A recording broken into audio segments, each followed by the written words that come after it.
तो Allahabad high court के फैसले के खिलाफ सुप्रीम कोर्ट में मुस्लिम पक्ष की ओर से याचिका दाखिल की गई है। वहीं हिंदू पक्ष ने भी सुप्रीम कोर्ट में कैविएट याचिका दाखिल की है। तो ज्ञानवापी मामले में सुप्रीम कोर्ट में आज सुनवाई होगी। दिल्ली से बड़ी खबर सामने आ रही है।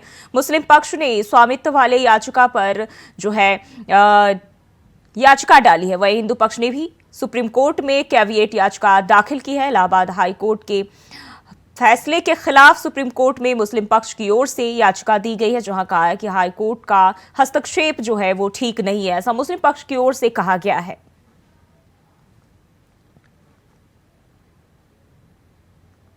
तो दिल्ली से बड़ी जानकारी सामने आ रही है। ज्ञानवापी मामले में सुप्रीम कोर्ट में आज सुनवाई होनी है और मुस्लिम पक्ष ने स्वामित्व वाले मामले पर याचिका दाखिल की है।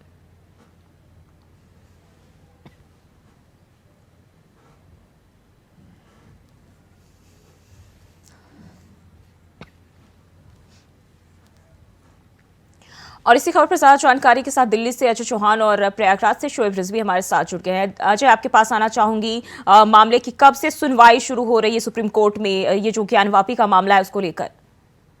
जो ही देखिए, ज्ञानवापी का मामला काफी लंबे समय से चल रहा था, लेकिन सुप्रीम कोर्ट हाई कोर्ट जो इलाहाबाद हाई कोर्ट ने जो आदेश दिया था कि जब पूजा पाठ के लिए उन्हें अनुमति दी गई थी, लेकिन उसी समय से मुस्लिम पक्ष लगातार इसका विरोध करता रहा है और उसने हाई कोर्ट की जगह सुप्रीम कोर्ट में याचिका दायर की थी, लेकिन उसकी जो 5 जो मांगे थी उसको रद्द कर दिया गया। लेकिन यह है कि आज सुनवाई होने वाली है और बताया जा रहा है कि जैसे कि 12:30 बजे के बाद कभी भी सुनवाई शुरू हो सकती है। तो वहीं हिंदू पक्ष भी वहां पर पहुंचा हुआ है, क्योंकि जहां पर निर्माण में से उसकी अनुमति के हिसाब से दस्तावेज आए थे, जो एसआई की रिपोर्ट आई थी, सीबीआई आज सुनवाई करेगा कि पूजा पाठ की जा रही है, लेकिन उसमें मुस्लिम पक्ष लगातार 1991 का जो कानून लगा रहा है कि 1991 से हमारा जो कानून है उसका माध्यम से हमारी सुनवाई की जाए, तो उसके आधार पर ये केस लड़ा जा रहा है। लेकिन कहीं ना कहीं आज जो फैसला आएगा ये देखना ये होगा कि वहाँ जो पूजा स्थल है, जो गृह में पूजा स्थल की जा रही है, क्या उसको बैन किया जाएगा या उसको बरकरार रहा है, क्योंकि पहले उसको आदेश दिया गया कि ये पूजा स्थल है, वहाँ पर कुछ चिन्ह मिले थे जो हिंदू देवताओं के थे और कुछ धर्म स्थल थे। तो लगातार अब मुस्लिम पक्ष जो एक ही नियम है और उनका 199 के हिसाब से आज का देखना ये होगा कि आखिरकार की जाए जो बैठक अब की जाएगी उसमें क्या फैसला लिया जाएगा। जी, और शोएब, आपके पास आना चाहूंगी। अब जो है निचली अदालत से हाई कोर्ट और हाई कोर्ट से सुप्रीम कोर्ट का रुख किया है मुस्लिम पक्ष ने। इसके साथ ही उन्होंने कहा है कि हाई कोर्ट का हस्तक्षेप जो है मामले में ठीक नहीं है। देखिए, बिल्कुल निश्चित तौर पर इलाहाबाद हाई कोर्ट में कहीं ना कहीं उनको राहत नहीं मिली थी और जो व्यासजी तहखाने में पूजा करने की अनुमति थी उसको लेकर के ऐसा उम्मीद लगाई जा रही थी कि सुप्रीम कोर्ट मामला जाएगा और वही हुआ। सुप्रीम कोर्ट में अब ये मामला पहुंच चुका है। इलाहाबाद हाई कोर्ट ने जिस तरह से आपत्तियां की थी, हालांकि हाई कोर्ट ने उनकी आपत्तियों को नहीं माना और उनके पक्ष में फैसला नहीं आया था। अब सुप्रीम कोर्ट ये मामला पहुंच चुका है, तो कह सकते हैं कि सुप्रीम कोर्ट में भी अपनी बातें जो इंतजामिया कमेटी है ज्ञानवापी मस्जिद का, वो अपने पक्ष रखेगा, उनके वकील अपनी बातें रखेंगे। कोर्ट अब इस पर क्या रुख अख्तियार करता है, निचली की जो अदालत है, चाहे वो वाराणसी की हो या इलाहाबाद हाई कोर्ट की, जिस ग्राउंड पर उसने फैसले सुनाए हैं वो फैसले भी अब सुप्रीम कोर्ट तक पहुंच चुका है। तो सुप्रीम कोर्ट इनकी दलीलों को सुनता है और जो निचली अदालतों के फैसले आए हैं उसका अध्ययन करने के बाद आगे क्या निर्णय करता है उसका इंतजार करना पड़ेगा। लेकिन ये जरूर है कि मुस्लिम पक्ष लगातार अपनी कोशिशें कर रहा है कि जो निचली अदालत ने फैसला दिया है उस पर रोक लगे। अब हाईकोर्ट ने भी जो फैसले पर एक तरह से मोहर लगा दी, व्यास जी के तहखाने में पूजा अर्चना करने की अनुमति दी। देखिए, इसमें जहां वर्षिप एक्ट का लगातार हवाला मुस्लिम पक्ष में इस तरह के तमाम केसेस दिया जाता है, वहीं इस बात का भी हवाला दिया गया कि किस आधार पर जो पूजा अर्चना की अनुमति दी गई है उस किस ग्राउंड पर दी गई, क्योंकि जो स्वामित्व है या ये कह सकते हैं जो पोजीशन है वो मुस्लिम पक्ष के उसमें था और ऐसे में अब हिंदू पक्ष को किस आधार पर यानी उस जगह का स्वामित्व किसके पास है इसको आधार बना करके कहीं ना कहीं वो अपनी बात रख रहा है। अब कोर्ट में हालांकि इसको साबित करना होगा और कोर्ट क्या इस पर रुख अख्तियार करता है उसका इंतजार करना पड़ेगा। लेकिन इतना जरूर है कि जिस तरह से हिंदू पक्ष के निचली अदालत के चाहे वो बनारस की अदालत रही हो या इलाहाबाद हाई कोर्ट जो फैसला आया, मुस्लिम पक्ष उसी फैसले को इस तरह से चैलेंज कर रहा है सुप्रीम कोर्ट में और सुप्रीम कोर्ट अब इस पर सुनवाई करेगा और आगे क्या कुछ निकलता है इसका इंतजार करना पड़ेगा। जी अजय, बता दें ये हिंदू पक्ष ने भी जो है मुस्लिम पक्ष ने जब सुप्रीम कोर्ट में याचिका दाखिल की उससे पहले ही कैविएट याचिका जो है हिंदू पक्ष की ओर से भी दाखिल किया गया था, तो क्या कुछ हिंदू पक्ष की ओर से दलीलें दी गई हैं? देखिए, ये एक तरह से कह सकते हैं कि लीगल प्रोसीडिंग है। चूंकि ये याचिका इंतजामिया कमेटी मुस्लिम की तरफ से डाली गई है, तो कोर्ट पहले उनकी बात सुनेगा। हिंदू पक्ष की तरफ से कैविएट दाखिल करने का सीधा मकसद ये है कि अगर कोई इस तरह की चीजें आती हैं तो उनका पक्ष भी जानने का उन्हें मौका दिया जाए, उसके बाद ही कोई आदेश पारित किया जाए। इसी वजह से हिंदू पक्ष ने एक तरह से कह सकते हैं प्रिकॉशनरी कैविएट दाखिल कर रखा है। कैविएट के जरिए उनका मकसद ये है कि अगर इस पर सुनवाई होती है, मुस्लिम पक्ष अपना जो दलील या जो भी साक्ष्य या जो भी हवाले देता है उसको सुनने के बाद सुप्रीम कोर्ट अगर कोई निर्णय सुनाता है तो उससे पहले हिंदू पक्ष का भी पक्ष सुन ले, इसलिए ये कैविएट दाखिल है। और इसी वजह से कैविएट दाखिल कर दी कि अगर कोई ऐसी स्थिति बनती है तो फिर मुस्लिम पक्ष के बाद हिंदू पक्ष भी अपनी पक्ष रखेगा, उसके बाद ही इसका कोई निर्णय आएगा। तो इसलिए ये कैविएट भी महत्वपूर्ण है, क्योंकि हिंदू पक्ष को लग रहा है कि अगर सुप्रीम कोर्ट जरूरत पड़ती है, मुस्लिम पक्ष अपनी जो दलीलें रखता है, अपने जो तर्क रखता है, अगर उसमें लगता है तो फिर हिंदू पक्ष भी अपने उसके जवाब में चीजें कोर्ट के सामने पेश करेगा। जी अजय, बात करें सुनवाई की, कब से सुनवाई शुरू होगी? क्या जो हिंदू पक्ष और मुस्लिम पक्ष के वकील है वो पहुंच चुके हैं?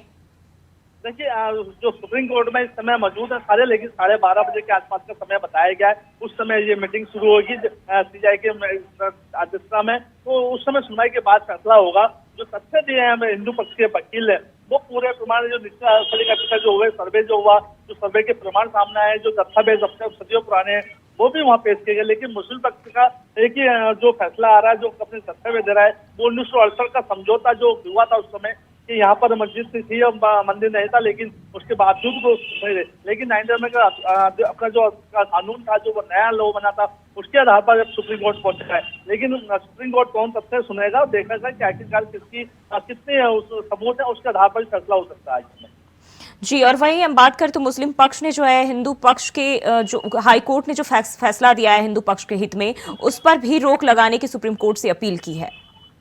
देखिए, बिल्कुल देखिए, लगातार मुस्लिम पक्ष चाहता है कि जल्दी से वहाँ पर रोक लगाए, क्योंकि उसके ऊपर वजू होती थी, उसके ऊपर नमाज पढ़ी जाती है। लेकिन जो गिरे हैं, जो पत्थर गए, दीवारों पर जो चिन्ह मिले हैं, वो पूजा स्थल के हैं और पूजा उसी दिन से पूजा स्टार्ट कर दी, क्योंकि जैसे आदेश आया हिंदू पक्ष लगातार वहाँ पहुंचा और पहुंचने के बाद पूजा शुरू की। उसी दिन से लगातार कहीं ना कहीं मुस्लिम पक्ष अब लगातार कहता है कि निचली अदालत से इस केस को सुनवाई की जाए, चाहे कि लंबा कीजिए। लेकिन लगातार जब सुप्रीम कोर्ट पहुंचा है तो हो सकता है यहाँ पर सुप्रीम कोर्ट की दोनों, चाहे मुस्लिम पक्ष हो चाहे हिंदू पक्ष है, दोनों सुनेगा, जो फैसला आएगा वो दोनों को मानने होगा इसमें। जी, और बात करें तो यहाँ मुस्लिम पक्ष जो है वो कह रहे हैं कि जो व्यास जी तहखाना है उसका जो परिसर है वो मस्जिद कमेटी के अंदर आता है, यानी मस्जिद का जो परिसर है उसके तहत आता है, और ऐसे में जो है वहाँ पूजा करने पर रोक लगाई जानी चाहिए, क्योंकि व्यास जी परिवार या फिर कोई अन्य वहाँ पूजा नहीं कर सकता है। शोएब, देखिए, तुम्हें अगर बात करें वहाँ की जो पूजा स्थल है, जहाँ वो सर्वे किया गया था, जहाँ जांच की गई थी, तभी उसमें कुछ प्रमाण मिल रहे थे। जो कमल के फूल की बात करें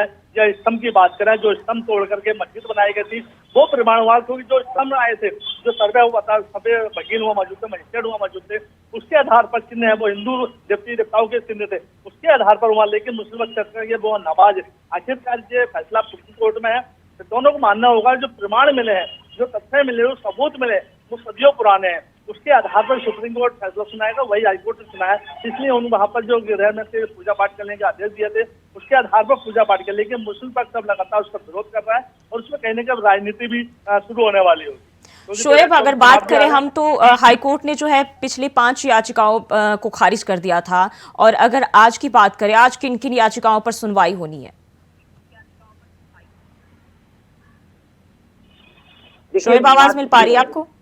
बिल्कुल, जिस तरह से जो भी याचिकाएं इलाहाबाद हाई कोर्ट में खारिज हुई हैं, कहीं ना कहीं वो सारी चीजें सुप्रीम कोर्ट में सुनी जा रही है। खासतौर से पिछले दिनों जो व्यास जी का तहखाना है उसको लेकर के भी याचिका हुई है, क्योंकि कई ऐसे मामले हैं जिस पर सुप्रीम कोर्ट ने ही पक्षों को इलाहाबाद हाई कोर्ट में अपनी बात रखने का कह सकते हैं कि आदेश दिया था। क्योंकि पिछले दिनों भी जब निचली अदालत से फैसला किसी के पक्ष में नहीं आया, तो वो मुस्लिम पक्ष खास तौर से गाजी के तहखाने के मामले में पहले सुप्रीम कोर्ट ही गया था।